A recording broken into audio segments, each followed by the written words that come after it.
Jadi kalau misalnya, my friends nonton episode, Tiger Insights yang kemarin, kita bahas mengenai, keadaan beberapa hari yang memang sifatnya itu sangat signifikan secara penurunan untuk IHSG. Bahkan kita mengalami trading halt beberapa kali dalam 2 hari terakhir ini, itu adalah suatu hal yang sebenarnya diekspektasikan bisa segera diperbaiki nih. Jadi kalau misalnya my friends nonton kemarin, kita mengingatkan bahwa kalau seandainya dari sisi regulator itu bisa memenuhi ketentuan-ketentuan yang diminta sama pihak MSCI, cepat atau lambat kita bisa berharaplah IHSG ini bisa segera membaik.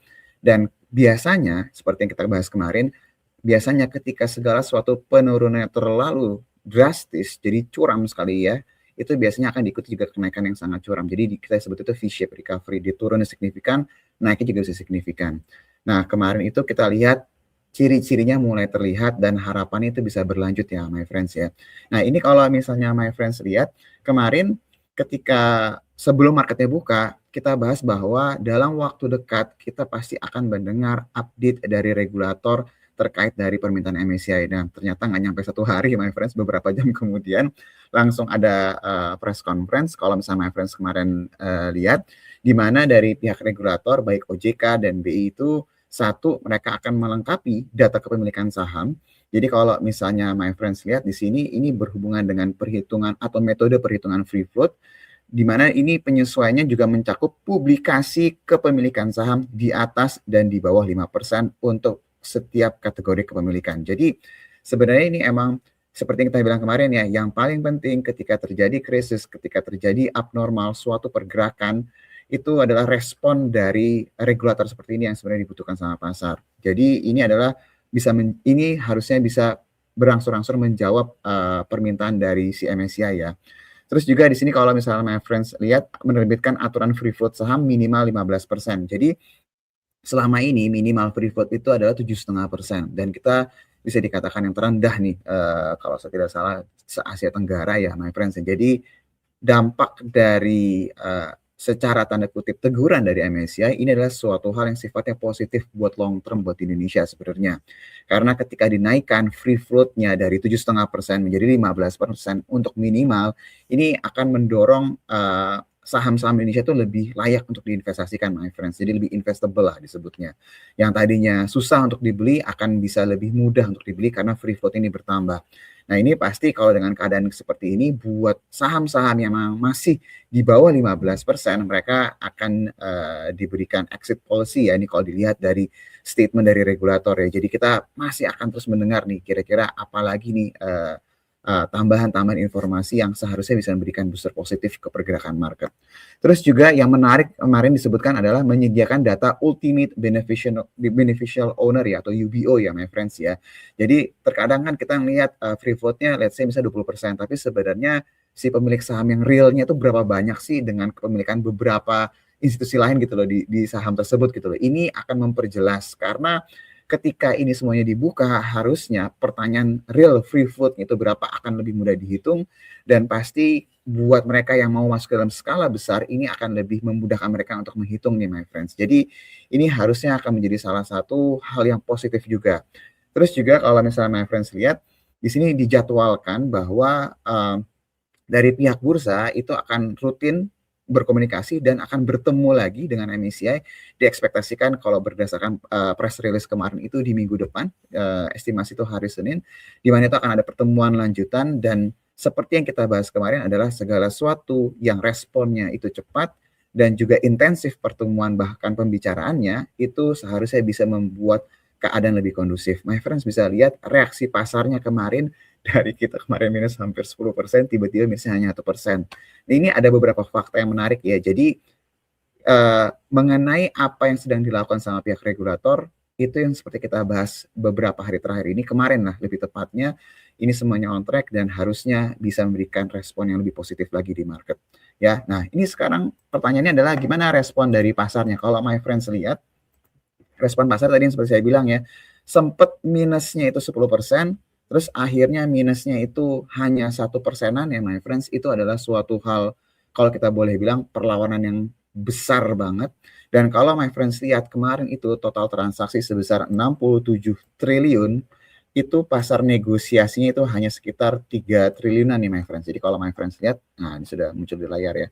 Sorry, bukan 3 triliun tapi sekitar 3,6 triliun, total transaksi regulernya 64 triliun. Ini seharusnya menjadi transaksi reguler terbesar ya, yang pernah terjadi ya my friends ya. Karena terakhir seingat saya total transaksi terbesar itu terjadi di September 2025, itu pun karena negosiasinya yang besar, karena ada transaksi DSSA pada saat itu. Jadi ini regulernya sangat besar sekali. Apa sih sebenarnya yang bisa kita tangkap dari keadaan kemarin, dari total transaksi sebesar ini, ketika MSCI melakukan interim freeze, dan mungkin my friends baca di media-media yang lain bahwa banyak yang melakukan downgrade terhadap rating untuk Indonesia, terjadi sell off, tapi kalau kita bisa bilang ada perlawanan. Jadi kalau dibilang tidak liquid market Indonesia, kemarin itu luar biasa. Ada perlawanan yang sangat-sangat besar sekali sebenarnya my friend. Jadi ibaratnya ada yang menjual puluhan triliun atau belasan triliun gitu, ibaratnya itu ada yang melawan, ada yang menahan lah ini. Ini adalah suatu indikasi yang positif banget. Terus juga kalau misalnya my friends lihat, kita ambil beberapa sampel. Ya kalau misalnya asing net sell itu wajar ya, karena kita tahu dari impact dari MSCI dan banyak yang melakukan downgrade. Tapi kita ambil sampel dari beberapa saham yang melakukan transaksi kemarin, terutama yang blue chips yang kita garis bawahi my friends. BCA kemarin nilai transaksi 10,5 triliun. Jadi ketika memang ada penjualan secara besar gitu ya, itu ada yang menahan.